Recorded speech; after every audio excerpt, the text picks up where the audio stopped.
here I have the cheapest H shifter on the market, coming in at just $35. But given the price point of this thing, how good or bad is it? Stick around, I'll tell you all about it.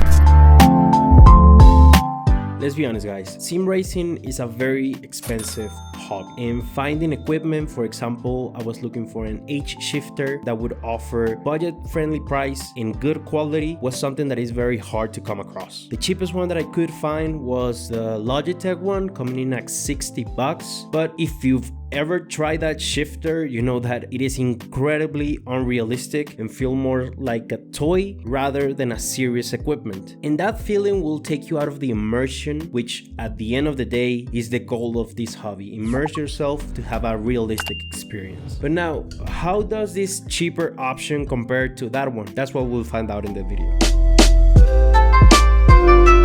The first impression that I got when I took this shifter out of the box was the quality. I didn't think it would be as good as it is because I just spent $35. The shifter is entirely built of metal, and the only thing that doesn't feel very premium is the knob that is included, although that shouldn't be a problem because it has a very general input. You can just take it out and buy one of Amazon for a few bucks, slap it in there, and you're good to go. Although it doesn't feel very premium, it offers a very comfortable position to the hand, so this is a big thumbs up for me. Also, another cool feature about this is that the knob can be adjusted, so if you want it to be a little bit of more height, that is something that you can achieve with this equipment. The shifter that I got has 7 gears plus reverse, but there are other options as well, so you can get 5 gears, 6 gears, so that will depend on your preference. I just got this one because I thought that I might need it sometime, but that will depend purely on the type of games or cars that you want to play with. Inside of the shifter, the mechanism for it to work is a pretty simple mechanism, but it works pretty good in the test that I've done. It has bearings that will hold the gear in place and will add that force that you need, adding to the realism of the shifting. They also include an add-on. It's just like a little piece that you put there, and you can transform this thing to a sequential shifter, which is amazing if you play, for example, rally games. Just so you know, I leave a link down below where you can purchase this thing if you want it, because there are millions of options out there, eBay, Amazon, AliExpress, whatever, but this is the cheapest one that I could find that would add everything that you need to get started with your setup. Now let's talk compatibility.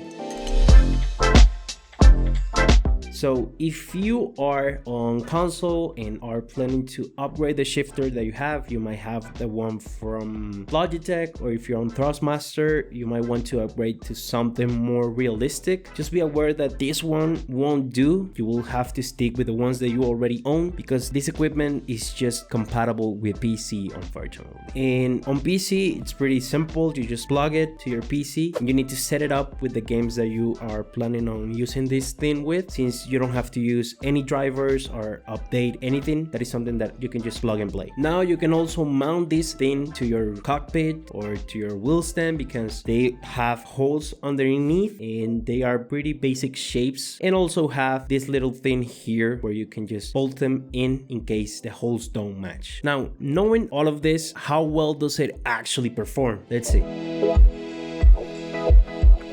Surprisingly, it works pretty amazing, to be honest with you. Given the heavy construction, because at the end of the day it is built all in metal, it has a very solid feel in the hand, and it doesn't seem like it's gonna fall apart if you push it too hard. So that is something that is very important to keep in mind. Granted, it's not the same feeling as a real car will give you, but each shift has a very mechanical and tactile feel to it, letting you know when you're actually in gear. And just so you know, you will need to apply a lot of force to get into gear, so that is a big thumbs up for me. And another thing that will actually help you a lot is that the top plate of this thing has a design that will guide you into the right gear, so misshift won't be as a common occurrence as it is with other shifters that I've tried in the past. Now, if you are a fan of rally games or maybe want to play truck simulators, you can just lower this little gadget here and you can just set it up on on your games, and you'll have a sequential shifter or even a handbrake. And surprisingly, that one works pretty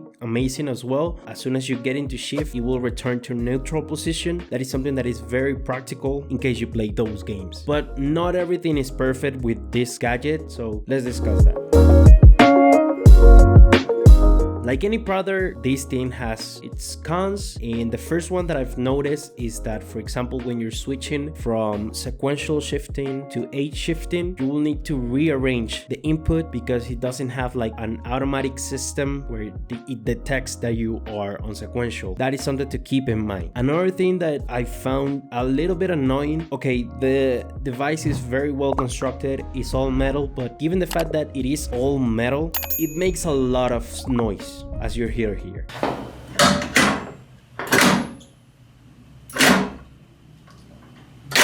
So if you play a lot of games at night, this thing will let everybody know in your household that you are playing. I've had my wife come to my office letting me know, hey, turn the noise down a little bit because it is very, very loud. But a redeeming quality is that when you shift into sequential mode, it is a lot quieter, but just keep that in mind. Another thing that I'm really worried about this gadget is the longevity of it in the wear and tear, since it is all metal and it is constantly hitting each other. I'm not quite sure how much the inputs will last or if it will deteriorate, but that is something that time will tell.